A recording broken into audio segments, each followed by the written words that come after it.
तर पुन्हा एकदा दिल्लीचे अपडेट्स घेऊया। तुर्तास काँग्रेसला एकाही जागेवर आघाडी नाहीये। काही वेळापूर्वी 2 ठिकाणी आघाडीवर असणाऱ्या काँग्रेसनी आता सर्व जागांवरची आघाडी गमावलेली आहे। अरविंद केजरीवाल जे सकाळपासून पिछाडीवर होते ते आता काहीशे मतांनी आघाडीवर गेलेले आहेत। काँग्रेस आणि विशेषतः आपसाठी ही त्यात दिलासादायक बाब निश्चितपणे म्हणावी लागेल। भाजप 42 ठिकाणी सध्या आघाडीवर आहे। आम आदमी पक्ष 27 जागांवर आघाडीवर आहे। तर काँग्रेस पुन्हा एकदा काही क्षणापूर्वीच एका जागेवर आघाडी घेताना दिसतो आहे। गणेश ठाकूरकडे आपण जाऊया। सध्या गणेश ज्या प्रकारे आकडे दिसत आहेत आणि त्यानुसार वोट शेअर सुद्धा दिसतोय। 49% भाजपला सध्या मतं मिळालेली आहेत असं इलेक्शन कमिशनची आकडेवारी सांगते। तर आप आणि काँग्रेस यांचा एकत्रित केला वोट शेअर तर तो सुद्धा साधारण 49%च्याच जवळपास पोहोचताना दिसतो आहे।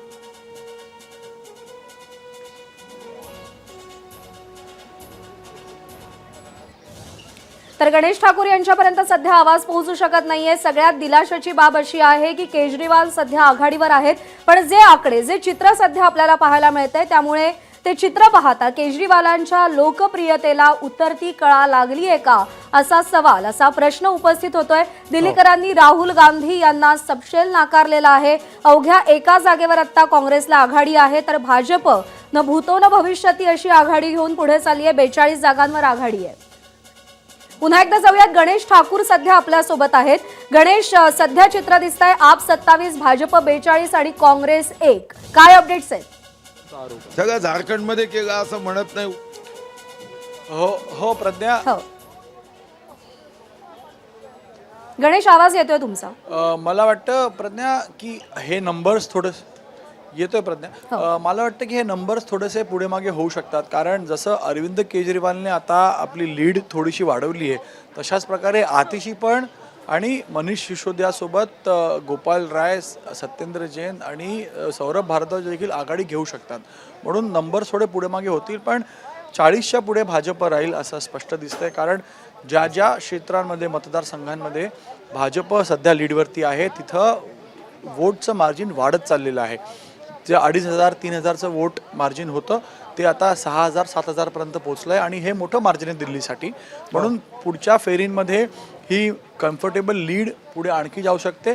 पण जे दुसरे प्रमुख चेहरे आहेत आम आदमी पार्टीचे, आतिशी आणि इतर, त्यांनी जर लीड घेतली तर हा आकडा 47च्या खाली येईल आणि आपचा आकडा वाढू शकतो। आणि त्यांना विश्वास आहे की हे जे मोठे चेहरे आहेत, राखी बिर्ला, ह्या सगळ्यांना बढत मिळेल, त्यांना ते लढतायत, त्यांनी चांगलं कॅम्पेन केलं आहे आणि ते कमबॅक करतील। समजा कमबॅक केलं तर आप 30 पर्यंत पोहोचू शकते, पण सध्या तरी भाजप हँड्स डाऊन पुढे जाताना दिसते आणि वोट कर्तव्य परायणता से ये चुनाव लड़ा है और जनता ने हमें भरपूर आशीर्वाद दिया है। उनकी उम्मीदों पे हम खरा उतरें, परिणाम का हम इंतजार करेंगे और उसके बाद दिल्ली नई ऊंचाइयों पे पहुंचेगी, यही मजबूत संदेश रुझानों से स्पष्ट हो जाता है। गौरव जी, लेकिन महाराष्ट्र में भी आपके खिलाफ पहले माहौल था, हरियाणा में माहौल पहले आपके खिलाफ होता है, फिर 1-1.5 महीने में आप लोग ऐसा कुछ कर देते हो कि पूरे नतीजे बदल जाते हैं। दिल्ली में भी आपने करके दिखाया। आपके जो अपोजिशन वाले वो इलेक्टोरल लिस्ट, वोटर लिस्ट को लेकर कुछ ऑब्जेक्शन लेते हैं, ईवीएम को लेकर, क्या कहेंगे इस? मैं ये कहूंगा कि मोदी जी इज मैजिक, जादू। Modi ji is magic and Arvind Kejriwal is tragic. और वो जो ट्रेजेडी है, या क्षणाची महत्त्वाची बातमी, मुख्यमंत्री आतिशी अजूनही पिछाडीवर आहेत। काही वेळापूर्वी अरविंद केजरीवाल देखील पिछाडीवर होते, मात्र ते आता आघाडीवर आलेले आहेत।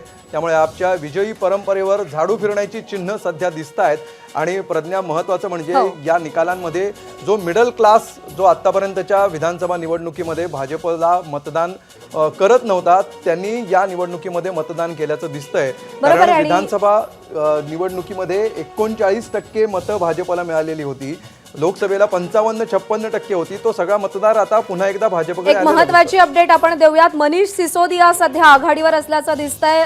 कथित मद्य घोटाळ्यामध्ये त्यांना अटक झालेली होती। सध्या ते आघाडीवर आहेत जंगपुरामधून। आणि जसं तुम्ही उल्लेख केलात अमोल की मध्यम वर्गाची मतं ही भाजपकडे वळतायत, कारण का त्या सगळ्याला मुख्य कारण ठरलं ते म्हणजे आपने जे फ्री वीज आणलेलं होतं, मोफत वीज, काही प्रमाणात मोफत पाणी, या सगळ्यावरती मध्यम वर्गीयांची काहीशी नाराजी होती। कारण का जो टॅक्स ते पे करतात त्याच्यातून ही फ्रीबीजची योजना राबवली जाते का असा काहीसा प्रश्न त्यांच्या मनामध्ये निर्माण झालेला होता आणि त्यामुळे मध्यम वर्गाची मतं ही जास्त करून भाजपकडे वळताना आपल्याला पाहायला मिळत आहेत। जसं कळतंय आतिशी ज्या मुख्यमंत्री आहेत त्या पिछाडीवर आहेत।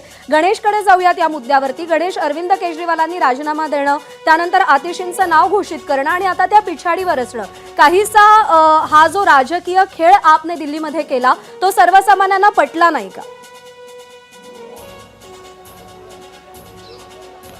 नाही पटला। आपण उदाहरण घेतलं झारखंडचं, तर हेमंत सोरेन देखील जेलमध्ये गेले होते, पण त्याने कमबॅक केला आणि एवढा जबरदस्त कमबॅक केला की त्यांचं सरकार पुन्हा आलं, पण तिथं ते काँग्रेससोबत लढले। आता इथं तसं झालं नाही। इथं अरविंद केजरीवाल जेलमध्ये गेले, त्यांनी सिंपती गोळा करण्याचा प्रयत्न केला, पण इथं ते स्वबळावर लढण्यासाठी एवढे पुढे आले की त्यांनी काँग्रेसला आपलं एक प्रमुख अपोनंट म्हणून बघितलं आणि तशा प्रकारचं कॅम्पेन काँग्रेस आणि आपमध्ये पण झालं। पण इथे एक सर्वात चांगली बाब म्हणजे आम आदमी पार्टीसाठी अशी आहे की वोट मार्जिन खूप कमी आहे। उदाहरणार्थ आतिशी 1100 मतांनी मागे चालत आहेत, तर सौरभ भारद्वाज गिरिटर कैलाशमधनं 450 मतांनी मागे आहेत। म्हणून हा फरक एक राऊंडमध्ये पण पूर्ण करू शकतात। म्हणून त्यांना आशा आहे की हे जे प्रमुख नावं आहेत ते पुन्हा कमबॅक करतील आणि जिंकतील। समजा हे 5-6 नावं जे आता ट्रेल करतायत आम आदमी पार्टीचे ते निवडून आले तर भाजपच्या कमी होतील आणि यांच्या वाढतील, म्हणून तो नंबर पुन्हा 30-35 असं राहील। समजा भाजप 30ला पण आली किंवा 35ला पण आली तर भाजप सरकार बनवण्याच्या स्थितीमध्ये असेल, हे आप वारंवार म्हणते। त्यांचं म्हणणं होतं की समजा 25-30च्या रेंजमध्ये पण भाजप आली तर भाजप पक्ष फोडण्याच्या प्रयत्नात असेल आणि भाजप सरकार बनवेल। म्हणून आधीपासूनच एक डाव भाजपकडनं खेळण्यात आला की कोणत्याही पद्धतीनं भाजप इथं करेल। आता इथं मी कॅमेरामॅन वेद पांडेला सांगीन जरा इथली दृश्य दाखवावी। इथं फिगर्स नंबर्स तर तसे चांगले नाही आहेत, पण त्यांनी एक माहोल करण्याचा प्रयत्न इथं करतायत आम आदमी पार्टीचे सर्व कार्यकर्ते की बाबा आम्ही मागे आहोत पण आम्ही पुन्हा येऊ, कमबॅक करू आणि विश्वास। कारण जसं आता सोमेशने तिथे दाखवलं की तिथे लाडू तयार होत होते, तिथं आता नेते यायला लागले आहेत, तिथं जल्लोषही थोडा सुरू झालेला आहे, पण इथं तसा नव्हता। म्हणून त्याला काउंटर करण्यासाठी की आता खूप वेळ आहे, दिल्ली अभी बाकी है, तर तसं सांगत इथली लोक, इथले कार्यकर्ते उत्साह दाखवत आहेत की आम्ही जिंकू आणि कमबॅक करू। म्हणून काही ठिकाणी काही चॅनल्सवरती 31-32चा आकडा दाखवला गेला आहे आपसाठी, तर ते पाहून ते उत्साहित होत आहेत।